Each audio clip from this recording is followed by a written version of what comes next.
हाँ जी, स्वागत है आप सभी का इंडिया टैक्स चैनल पे। टैक्स रिलेटेड अपडेट्स पाने के लिए आप हमारे चैनल को सब्सक्राइब कर सकते हैं।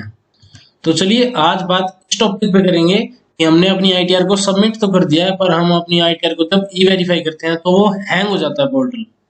तो मैं एक बार यहाँ आपको लॉगिन करके दिखा देता हूँ कि ये सब कुछ हो क्या रहा है। तो चलिए आप इस पॉइंट पर देखेंगे कि मैंने अपनी यहाँ रिटर्न को सबमिट तो कर दिया है, पर मैंने यहाँ अपनी रिटर्न को ई वेरीफाई नहीं किया था, लेटर कर दिया था। तो अब इस केस में मेरे साथ हो क्या रहा है, यहाँ देखिए। यहाँ पेंडिंग ऑफ ई वेरिफिकेशन देख रहे होंगे आप। ये जो मेरा पेंडिंग पड़ा है वेरिफिकेशन के लिए, मैं आपको ई वेरीफाई करके दिखाऊंगा और ये पोर्टल मुझे नहीं करने देगा। क्या करेगा ये पोर्टल, देखते हैं। और फर्स्ट ऑफ ऑल मैं आपको बता दूं कि अगर मैं इस आईटीआर को at the time E verify कर लेता जब मैंने इसको सबमिट किया था, तो ये ई वेरीफाई हो जाती गारंटेड।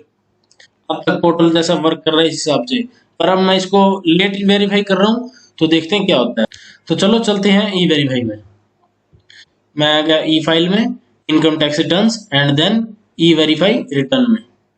मैं आ गया है ई वेरीफाई रिटर्न में। अब आप देखेंगे कि ये मेरी ई वेरीफाई के लिए पड़ी है, या मैं इसको करता हूँ ई वेरीफाई।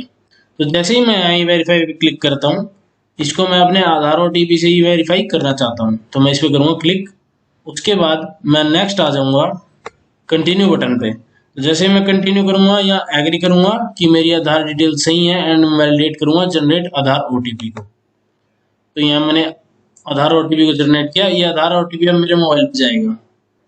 तो अब आप यहाँ देखेंगे, जैसे ही मैंने यहाँ ओटीपी डाल दिया और मैं इसे वैलिडेट करता हूँ, यहाँ देखना जरूर। जैसे मैंने इसे वैलिडेट किया, ये उसी स्क्रीन पे आ गया। ये हुआ क्या, मेरी रिटर्न ना ई वेरीफाई हुई, ना आगे सब प्रोसेस हुआ कुछ। तो ये कैसे हुआ कि मेरा आधार ओटीपी डालने के बाद भी मेरा पोर्टल वहीं स्टक हो गया और ये विंडो वापसी ओपन हो गई।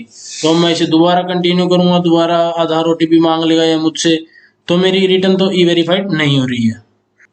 तो अब ध्यान से सुनना कि ऐसा हो क्यों रहा है। ये सबसे पहले हम कैसे जानेंगे कि ऐसा क्यों हो रहा है। तो चलिए मैं आपको दिखाता हूँ ऐसा क्यों हो रहा है, जो मेरे हिसाब से मुझे सही लगता है कि इसलिए हो रहा है। अब देखिए, यहाँ से मैं एक्नॉलेजमेंट नंबर को कॉपी करता हूँ। तो जैसे ही मैं यहाँ से एक्नॉलेजमेंट नंबर को कॉपी करता हूँ, इसके बाद मुझे क्या करना है, मैं अपना यहाँ से अकाउंट को कर दूंगा लॉग आउट।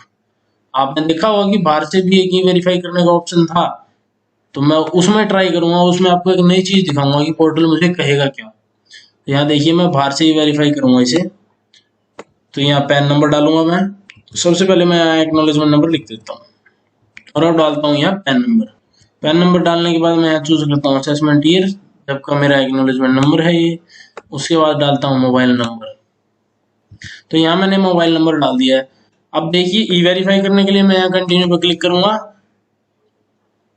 तो देखिए पोर्टल मुझे क्या मैसेज, तो यहाँ आप इस टाइम देख सकते हैं, इसने मेरे एक्नॉलेजमेंट नंबर को ही गलत बता दिया और इसने कह दिया कि एक्नॉलेजमेंट नंबर लिंक नहीं है इस पेन से, जबकि मैंने आपको भी वहां से कॉपी करके यहाँ से एक्नॉलेजमेंट नंबर उठा के डाला है और उसी पेन के लिए मैं बाहर से ही वेरीफाई कर रहा हूँ, तो ये मुझे ये मैसेज दे रहा है। तो ऐसे ही मैं आपको एक और केस दिखाता हूँ। तो अब ये एक और केस देख लीजिए, ये एक दूसरी आईटीआर है। इसका मैं यहाँ से एक्नॉलेजमेंट नंबर उठाता हूँ, ये भी पेंडिंग फॉर ई वेरिफिकेशन है। तो यहाँ से मैंने इसका भी एक्नॉलेजमेंट नंबर उठा लिया और अब इसको भी बाहर से ई वेरीफाई करने की कोशिश करूंगा। तो यहाँ देखिए, दोबारा इसको ई वेरीफाई करता हूँ मैं। अब इस केस में देख लीजिए क्या कहा पोर्टल ने कि ये जो एक्नॉलेजमेंट नंबर है ये इनके रिकॉर्ड में ही नहीं है, नो रिकॉर्ड फाउंड।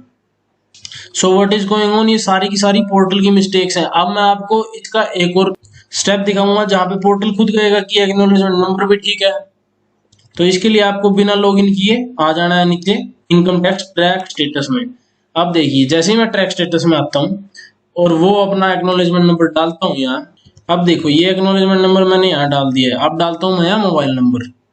तो यहाँ मेरे मोबाइल पे आएगा ओटीपी, मैं यहाँ ओटीपी डालता हूँ। तो यहाँ ओटीपी डालने के बाद मैं इसे करता हूँ सबमिट। यहाँ से मेरे को अपनी आईटीआर का स्टेटस पता लगेगा। यहाँ देखिए, ये मुझे क्या कह रहा है कि मेरी ITR pending for E verification पड़ी है, और वहां पे मुझे ये क्या कह रहा था कि मेरा एक्नॉलेजमेंट नंबर ही गलत है। तो ये पोर्टल की मिस्टेक्स अभी चल रही है इसमें। इस हिसाब से तो मेरा एक्नॉलेजमेंट नंबर इसने उठा लिया यहाँ और कह दिया कि ठीक है, बस ई वेरिफिकेशन के लिए पेंडिंग है। तो ये सिर्फ और सिर्फ इस वजह से वेरीफाई नहीं हो रही क्योंकि नो रिकॉर्ड फाउंड में आ रहा है एक्नॉलेजमेंट नंबर इस पोर्टल के, इसलिए वेरीफाई नहीं हो पा रही हमारी आईटीआरस जो हमने पहले सबमिट करी थी और बाद में वेरीफाई कर रहे हैं लेटर में। तो इसलिए सब मैं आपको यही एक सोल्यूशन बताऊंगा कि आप जब अपनी ITR को फाइल करें उसी टाइम इसको ई वेरीफाई नाउ कर लें, ई वेरीफाई लेटर मत करें, नहीं तो ये दिक्कत आपको आएंगी। और इसमें भी इन केसों में जब आपका ये एरर यहाँ से क्लियर हो जाएगा, आपकी ITR ई वेरीफाई होने लग जाएगी, बाहर से भी पोर्टल के लॉगिन बिना करे भी और लॉगिन करके भी। तो मैंने आपको बता दिया इसका अभी एक ही सॉल्यूशन है कि अपनी ITR को फाइल करें, उसी के साथ साथ ई वेरीफाई कर लें। ई वेरीफाई लेटर अभी मत करें, नहीं तो आपकी ITR ऐसे ही पेंडिंग रह जाएगी और स्टक हो जाएगा, आपका ई वेरीफाई ऑप्शन नहीं काम करेगा। और आगे कोई इसका सॉल्यूशन आता है, एरर आ रहा है, इसका कोई सॉल्यूशन आता है तो मैं अपने चैनल पे वीडियो के साथ आपको सॉल्यूशन प्रोवाइड कराऊंगा। तो इन्फॉर्मेशन अच्छी लगी हो तो चैनल को सब्सक्राइब करें। ऐसी प्रैक्टिकल प्रॉब्लम्स के लिए हमारे चैनल पर वीडियोज आती रहती हैं।